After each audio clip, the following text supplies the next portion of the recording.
Hello નમસ્કાર જય શ્રી કૃષ્ણ બધા મિત્રોને બધાને હર હર મહાદેવ મિત્રો આજે છે મિત્રો આઠમ અને આજે છે કૃષ્ણનો જન્મ થવાનો છે રાતે 12 વાગે અને એ મટકી ફોડવાનું છે આપણે વિડીયો શૂટ કરવાનો છે અને આ નોખો વ્લોગ છે ને આપણે સાળીંગપુર જવાનું છે એ વ્લોગ એ નોખો છે એટલે મિત્રો સાળીંગપુરનો વ્લોગ આપણે સાળીંગપુર જઈને શૂટ કરવાનો છે અને આજે આપણે સવારનો વ્લોગ આ શૂટ કરી નાખ્યો આપણે ફ્રેશ થઈ જઈએ છે આજે વાગી જશે 10 અને હું આજ મોડો ઉઠ્યો છું કે એનું કારણ છે કે આજે વિડીયો એડિટિંગ કરતો હતો થઈ ગયું તું મોડું રાતે અને પછી ઊંઘ અત્યારમાં આવી એટલે સુઈ ગયો ઘડી 10 વાગી ગયા અને આપણે વિડીયો કન્ટિન્યુ કરશું આપણે સાંજે અત્યારે વ્લોગ અત્યારે સ્ટાર્ટ કરી નાખ્યો છે એટલે આપણે વ્લોગને કન્ટિન્યુ કરશું રાતે 8 વાગે આપણે વ્લોગને સ્ટાર્ટ કરશું તમને દેખાડશું મટકી ફોડવી છે અને રાતે 12 વાગે મટકી ફોડવાની છે આપણે કાનાની અને યા તમને વિડીયો કન્ટિન્યુ કરાવશું અને તમે બધું રાસબાસ લેવાના આપણે આઈટમના બધું તમને દેખાડશે આ વિડીયોની અંદર બધું આવી જાય આપણે આ વ્લોગને આ સ્ટાર્ટ કરશું ને આપણે વ્લોગને સ્ટાર્ટ કરશું પાછા સાંજે એટલે મિત્રો એન લગન વિડીયોમાં બનાવી દીજો તમને પણ મજા આવશે ને આપણે કાનાની માટલી ફોડવાની છે રાતે 12 વાગે એટલે છે ને વિડીયો કન્ટિન્યુ બનાવી દીજો તમને મજા આવશે આઈટમ છે એટલે આઈટમના રાસ લેવાના છે એટલે આપણે જવાનું છે રાસ લેવા માટે એટલે બધું આયોજન ગોઠવ્યું છે અહીંયા કણે ને મટકી પણ ફોડવાની છે એટલે આપણે અહીંયા જવાનું છે રાસ લેવી ઘડીક અને પછી મટકી ફોડવાની છે 12 વાગે એટલે આપણે મટકી ફોડવાની છે પછી ઠાકોરનો જલમ થાય પછી મટકી ફોડવાની એટલે આપણે અહીંયા જવાનું અત્યારે આપણે ઘડીક રાસ લેવી તો 12 વાગી જાય પછી આપણે ઠાકરની મટકી ફોડવાની છે તો વિડીયોમાં એન્ડ લગે બનાવી દેજો તમને પણ મજા આવશે અને વિડીયો ફૂલ વોચ કરજો મજા આવશે ચાલો જઈએ આપણે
મિત્રો અમે મસ્તીના રાસ લેતા હતા અહીંયા કને આઈટમના અને મિત્રો લાઇટ વહી ગઈ એટલે બધે અંધારું થઈ ગયું છે અને અમે મસ્તીના રાસ લેતા હતા અત્યારે જો બોલીને ગાયને મારા દાદાની ચાલુ કરી નાખ્યા દાસ આપણે દેશી ગામડામાં એવી રીતે રાસ લેતા હતા પેલા જૂના એવી રીતે રાસ લે હતા અને બધા રાસ લેવાનું ચાલુ કરી નાખ્યા છે અને આપણે જે ઠાકરની માટલી છે ફોડવાની છે આજે આપણે 12 વાગે ફોડવાની છે કાનાનો જલમ થાય ત્યારે આપણે માટલી ફોડવાની છે અને તો રાસ લેવાનું ચાલુ છે તમે દેખાડું અને આપણે એના વિડીયો બનાવી દીધો હજી મોજ કરવાની છે ઘણી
જનક રાજાની દીકરી રામૈયા જનક રાજાની દીકરી રામૈયા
મિત્રો ફાઇનલી 12 વાગી ગયા હે અને જો મિત્રો આપણા 12 વાગી ગયા હે અને આપણા કૃષ્ણનો એટલે આપણા કાનાનો જન્મ થઈ ગયો હે 12 વાગી ગયા હે અહીંયા આપણે ફોડવાની છે મટકી મિત્રો અત્યારે લગન આપણે રાસ લીધા અને રમ્યા આપણે આઠમના અને અહીંયા આપણા કાનાની મટકી ફોડવાની છે અમે રાતે 12 વાગે મટકી ફોડવી તમે ક્યારે ફોડો છો એટલે ક્યારે ફોડવાનું હોય અમે તો 12 વાગે ફોડવી છે કાનાનો જન્મ થાય એટલે કાનાને માખણ ખવડાવી છે અને મટકી ફોડવી છે અમે એટલે મટકી ફોડી તમે જો અને એટલે મટકી ફોડવાની તમે જો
મિત્રો ફાઇનલી આપણે મટકી ફોડીને આપણે આવી જઈએ છીએ ઘેર અહીંયા મિત્રો. અને મિત્રો તમે જોયું છે જૂની રીતે મારા દાદી એમને ગીત ગાઈને પેલા જૂના આવે એવી રીતે ગીત ગાતા, પેલા ટેપ બાઈપ એવું કાંઈ વસ્તુ હતું નહીં. એટલે જૂની રીતે મારા દાદા એમને ગીત ગાઈને અને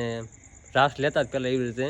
એટલે મજા આવી. તમે પણ જૂના કોક હોય દાદા જોતા હોય તો એમને ખબર હશે કે આવી રીતે પેલા જૂના રમતા હતા. આપણે એવી કાંઈ ખબર નથી પહેલાંનું. અને એવી રીતે પહેલાં રમતા હતા. અને પેલા ટેપ આપણે વિસરતા હતા, ટેપ બેપ બધું ડીજે બીજે થઈ ગયું. પહેલાં એવું કાંઈ હતું નહીં. આવી રીતે બધા મોઢે ગીત ગાય અને રાસ લેતા હતા. અને બહુ મજા આવી મને પણ, અને તમને પણ મજા આવી છે વ્લોગમાં. અને મિત્રો આપણે ઓલમોસ્ટ વાગી જશે કેટલા મિત્રો વાગી જશે 12:53 થઈ જશે. ને અહીંયા આપણે વ્લોગને એન્ડ કરશું. વ્લોગ સારો લાગ્યો તો લાઈક કરી નાખજો, ચેનલ પર ન તો સબસ્ક્રાઈબ કરી નાખજો. આવવાના વ્લોગ જોવા માટે મળતા રહેશે. જય શ્રી રામ અને જય શ્રી કૃષ્ણ બધા મિત્રોને. અને સન કમેન્ટમાં જય શ્રી કૃષ્ણ લખી નાખજો.